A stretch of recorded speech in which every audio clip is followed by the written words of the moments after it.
Hello बच्चों, let's read the question. Question says using integration find the area of the reason bounded by the line 2y is equal to 5x plus 7 the x-axis and the lines x is equal to 2 and x is equal to 8. First we see the key concept. देखिए कोई भी fx अगर continuous function है, लिखते हैं late fx be a continuous function defined on closed interval a comma b, then area bounded by the curve x-axis and ordinates x is equal to a and x is equal to b is, यानी किसी भी curve से bounded reason अगर हमें उसका area find out करना है, reason किस किस से बाउंडेड है, कोई गिवन कर्व होगी, वो कर्व कैसी होगी, कॉन्टिन्यूस होगी, X axis and lines x is equal to a and x is equal to b हो, तो उसका हम एरिया कैसे फाइंड आउट करेंगे, with the help of integration of y dx within limit a to b. Integration की help से हम इस तरीके से एरिया फाइंड आउट करेंगे डेफिनेट इंटीग्रल यूज करते हुए. सबसे पहले आप गिवन कर्व का या जो इनसे बाउंडेड रीजन आएगा उसका एक रफ स्केच तैयार कीजिए. After that find the area. We have, देखिए हमें क्या क्या गिवन है, 2y is equal to 5x plus 7. This is equation first. X axis को हम y इज इक्वल टू 0 से रिप्रेजेंट करते हैं. This is equation second. x is equal to 2 third line है, और फोर्थ हमें एक लाइन क्या दी गई है, x is equal to 8. This is equation fourth. अब हम इसका पहले ग्राफ बनाएंगे, एक स्केच सब रफली ग्राफ ही बनाएंगे कि हमारा जो बाउंडेड रीजन है वो क्या होगा. ये x एक्सिस है, ये y एक्सिस है. हमें इक्वेशन, लाइन की इक्वेशन क्या दी गई है, 2y is equal to 5x plus 7.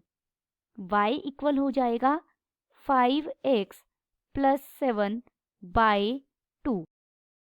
आप इस तरीके से एक टेबल बनाएं. हमें वैसे तो किसी लाइन की इक्वेशन बनाने के लिए सिर्फ 2 पॉइंट्स की नीड होती है. आप उन 2 पॉइंट्स को स्केल की हेल्प से मिला दीजिए, आपको लाइन मिल जाएगी.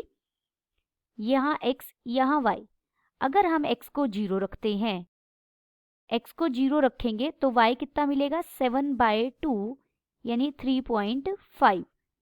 और अगर x को 1 रखेंगे, x को 1 रखेंगे तो ये 12 बाय 2 हो जाएगा, डेट इज 6. आप एक और पॉइंट रख लेना चाहें तो ले सकते हैं. अगर हम y को 0 ले लें, हाँ y को 0 लेंगे तो x हमें नेगेटिव मिलेगा, x हमें मिलेगा -7 बाय 5. मान लीजिए यहाँ -7 बाय 5 है, और ये पॉइंट मैं जस्ट एक रफली बना रही हूँ. इस तरीके से ये लाइन बनेगी. इस लाइन की इक्वेशन एक स्ट्रेट लाइन आएगी, ये इस तरीके से बिल्कुल स्ट्रेट आएगी ये. और यहाँ मान लीजिए हमारे पास लाइन है x is equal to 2. x is equal to 2 line y axis के पैरेलल होगी बिल्कुल इस तरीके से. एंड मान लीजिए यहाँ x इज इक्वल टू 8 है इस पॉइंट पर, तो ये लाइन बिल्कुल y एक्सिस के पैरेलल आएगी, x is equal to 8. And एक लाइन हमें x is equal to x axis दी गई है, y इज इक्वल टू 0. देखिए क्या क्या लाइन कर्व बनी. एक तो ये कर्व बनी है हमारी, ये वाला x इज इक्वल टू 2 वाली लाइन है, ये x इज इक्वल टू 8 वाली लाइन है, और ये लाइन है y इज इक्वल टू 0. यानी जो हमारा बाउंडेड रीजन है वो ये बाउंडेड रीजन है. इस रीजन को अगर हम नाम दें, ये पॉइंट है O, मान लीजिए ये A, ये B और C. Therefore required area is equal to shaded region O A B C जिसे हम कैसे फाइंड आउट करेंगे, with in limit 2 to 8 y dx। y कितना है हमारा 5x + 7 बाय 2 dx।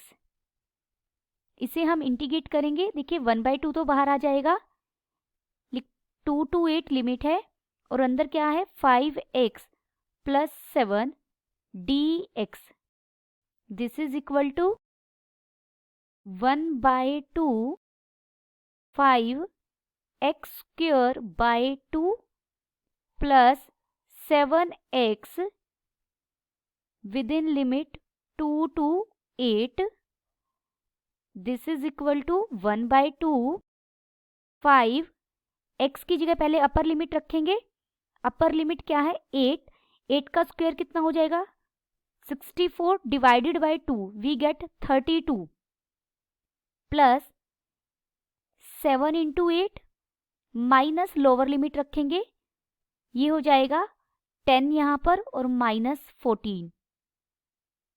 आप इसे सोल्व करेंगे तो हमें मिलेगा 96 square unit.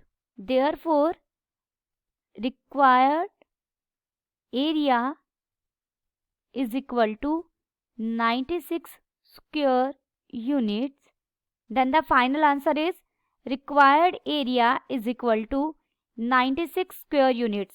Hope you understood it well. Best of luck.